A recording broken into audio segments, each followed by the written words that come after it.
Շնորհակալություն, հարգարժան նախագահող, հարգելի պատգամավորներ։ Ես ելույթներին շատ չեմ անդրադառնա, դա համարում եմ անիմաստ վիճաբանություն։ Մի երկու,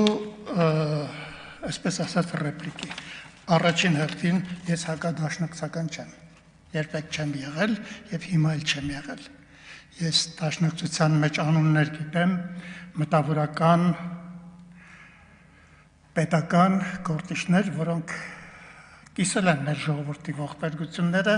և մեր պետական մտածողության, հասարակագիտական մտածողության, ազգային մտածողության մեջ մեծ դեր են խաղացել։ Ես հակադաշնակցական չեմ։ Ես դաշնակցության մասին խոսել եմ պատմական կտրվածքով։ Ես իրավունք ունեմ, մտավորական եմ, պարտավոր եմ։ Ես պարտավոր եմ 1915 թվականի մեր ողբերգությունը դիտարկեմ ոչ միայն որպես քաղաքական իրողություն, այլ ստուգեմ, վերլուծեմ, փորձեմ հասկանալ դրա պատմական գաղափարական հիմքերը, իդեպ մի բան, որը մեր մշակույթի, գրականության, նաև պատմագրության մեջ վերջերս սկսվել է արվել։ Մի հարց էլ, ուրեմն քանի որ նախորդ ելույթների ժամանակ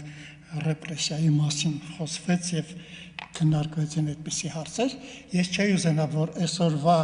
մտավորականը, որը այսօրվա մեր քաղաքական վիճակի և նաև մեր անցյալի պատմության մասին խոսելու ներողություն, խոսելու և ճշգրտելու բազմաթիվ անկեղծ իրավիճակների առջև է կանգնած, որևէ կուսակցության, որևէ գաղափարախոսության կողմից ենթարկվի ճնշումների, անկախ նրանից, որ երբեմն կարող են նաև բանավիճային սուր հարցադրումներ լինել։ Ուրեմն մի ճշտում էլ անեմ, ես նորից եմ ասում, որ դաշնակցությունը դիտարկում եմ որպես պատմական քաղաքական կուսակցություն, ես այսօրվա դաշնակցական, այսպես ասած, Հայաստան խմբակցության ներսում գործող դաշնակցության մասնակցության մասին չեմ խոսի, բայց ես կասեմ հետևյալը, ես մեր ժողովրդի պատմության մեջ դաշնակցության մոտեցումը համարում եմ ոչ պատմական, ոչ քաղաքագիտական և ոչ հասարակագիտական, ինչու։ Ես կարծում եմ, որ 10-12-րդ դարերից, դեռևս Մովսես Խորոնասու ժամանակներից, պետականության, քաղաքական ընկալումը, ներողություն, քաղաքագիտական ընկալումը, որը բազմաթիվ դրսևորումներ է ունեցել, էլ Մադրասյան դպրոց, էլ չգիտեմ դատաստանագրքեր, էլ Կոստանդնապոլսի սահմանադրական ժողով փորձել են մեր ժողովրդի, այսպես ասած, գոյությանը պետական տարեր պարունակող հասարակագիտական ուրեմն միջավայր ապահովել դրա համար, ես կարծում եմ, որ դա դաշնակցության գաղափարախոսությամբ ավարտվեց։ Դաշնակցությունը այդ ամենը վերածեց պաթոսի։ Սա համարեք որպես մտավորականի կարծիք, որը կարող եք դուք չընդունել, բայց մի համարեք այսօրվա դաշնակցության, այսպես ասած, քաղաքական կուսակցության գնահատական։ Այստեղ մի սխալ էլ, որ ես կուզենայի ուղղել, ուրեմն ես խաժամուժ բառը օգտագործել եմ ոչ այն միջավայրում, որը դուք եք ներկայացնում։ Ես բարձրացել եմ ավտոբուս, այդ տների, այդ փորձում էին տների և այլնի հարցերը լուծել, և այսպես ասած իրենց ընդդիմադիր ներկայացնող մի խումբ լցվել է ավտոբուս, ես իրավունք ունեմ իրենց ասելու խաժամուժ։ Ավտոբուս վարորդին նեղելը, ուղևորներին նեղելը, ես չեմ կարծում, թե ընդդիմության տեսակ է։ Ինչ վերաբերում է ուրեմն իմ դիրքորոշմանը, իմ մտավորականի դիրքորոշմանը, որպեսզի հետագայում ուրեմն այլասոցությունների տեղիք չկա, եթե թույլ կտաք, ես երկու էջով ուրեմն գրել եմ իմ կարծիքները և կկարդամ 10 րոպե չտևի դա։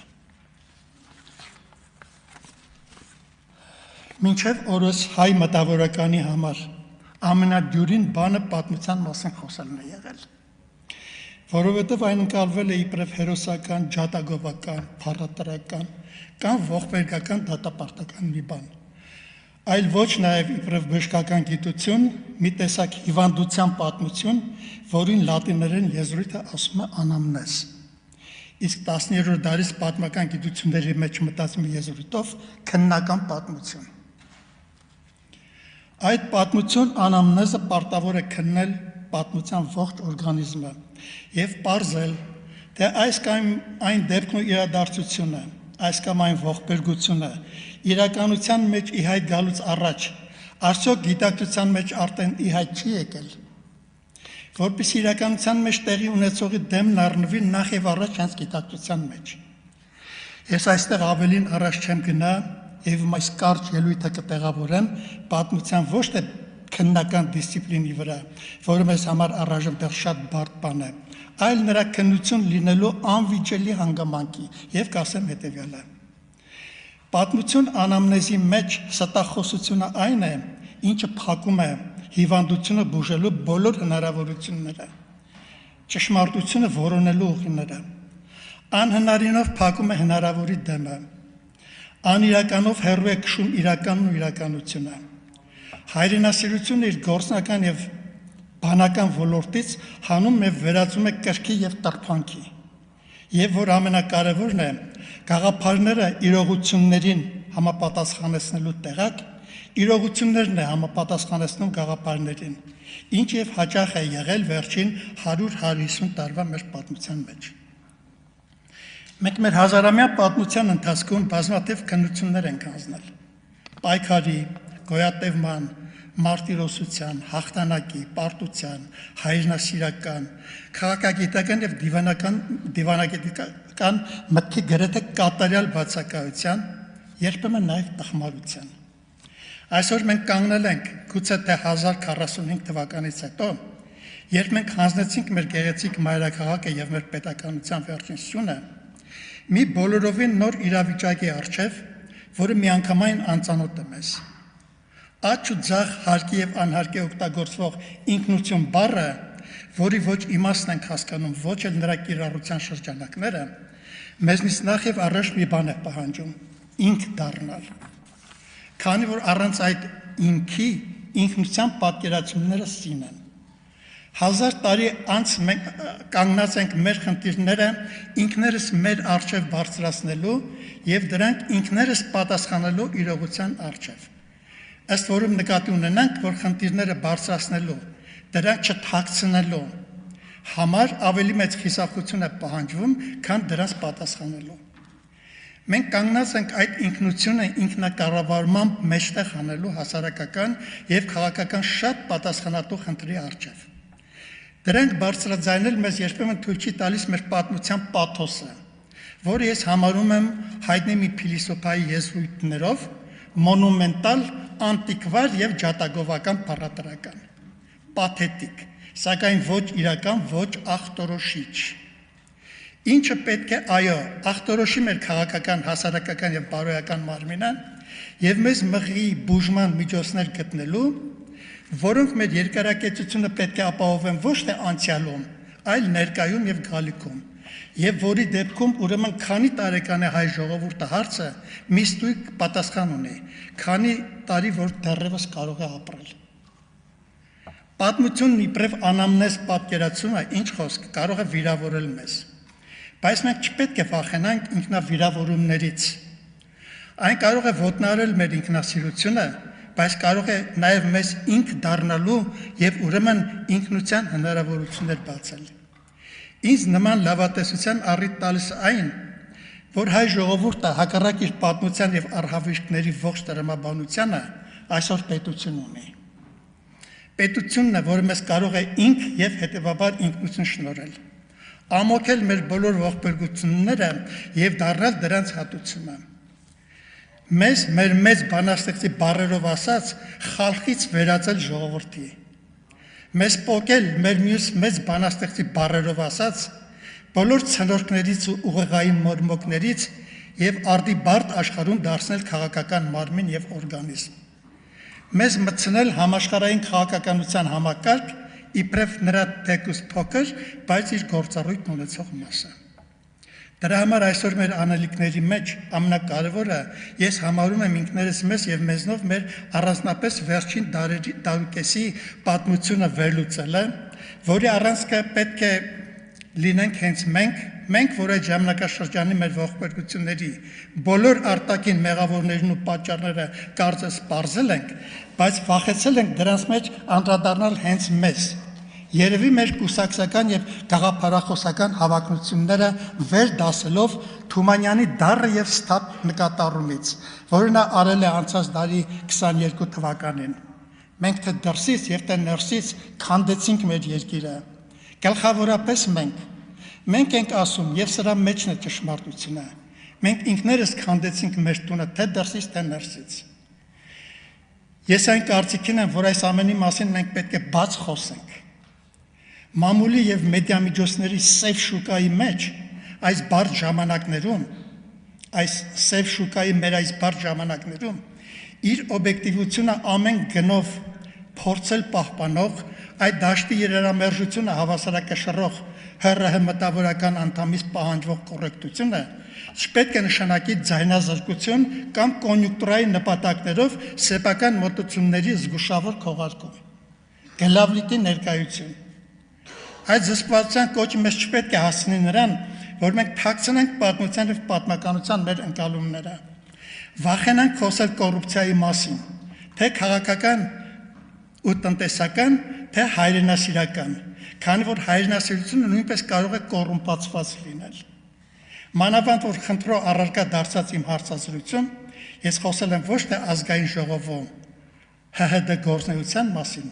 այլ հայոց պատմության մի ողբերգական շրջանի, որի Թումանյանի ասած դրսից քանդվելու պատկերը մենք գիտենք, բայց ժամանակն է, որ ներսի պատկերի մասին էլ խոսենք։ Հայաստանի Հանրապետության բոլոր քաղաքական ուժերը, կազմակերպությունները, հոսանքները, մտայնությունները, ի թիվ նաև Հայաստան դաշինքը, մեր հայրենասիրությունը, մեր մտավորականությունը, մեր իշխանությունները, մի խոսքով պատմության ընթացքում բազմաթիվ քննություններ հանձնած կամ չհանձնած մենք բոլորս մեր պետության այս փաստով կանգնած ենք մի նոր դժվարին եւ մեր հայոց պատմության ողջ դժվարին ընթացքը ամփոփող մի քննության առջև։ Մենք այսօր պետք է պետական քննություն հանձնենք։ Շնորհակալություն։ Շնորհակալություն, պարոն։ Մնացածը հարցերով։ Ելույթի համար, հարցերի համար։ Ես փորձեցի իմ ելակետը ուրեմն ձեզ ներկայացնել, որի ժամանակ մասնավոր հարցերի անդրադառնալիս բնականաբար կարող են նաև ցավոտ եզրահանգումներ լինել, եւ իմ չայլոց եթե դուք իմ ելույթները լսել եք, դուք իզուր եք պնդում, թե ես ներկա իշխանություններին որևէ անդրադարձ չեմ կատարում, ես եւ իմ առաջարկներն եմ անում եւ իմ դժգոհությունները եւ փորձում եմ պակասների ու բացերի մասին խոսել։ Ես այն կարծիքին եմ, որ ես կուսակցական մարդ երբեք չեմ եղել եւ ես այն կարծիքին եմ, որ ինձ չի կարելի մեղադրել դաշնակցության, այսպես ասած, դաշնակցության ատելության մեջ, ոնց որ դուք ասեցիք։ Ես դաշնակցությանը չեմ ատում։ Շնորհակալություն։ Համեցեք։ Պարոն Հակոբյան, հարցերի համար գրանցում։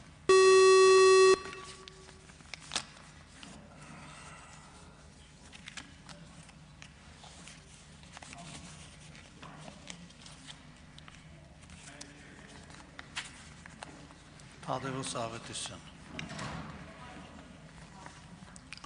Պարոն Հակոբյան, այստեղ եմ,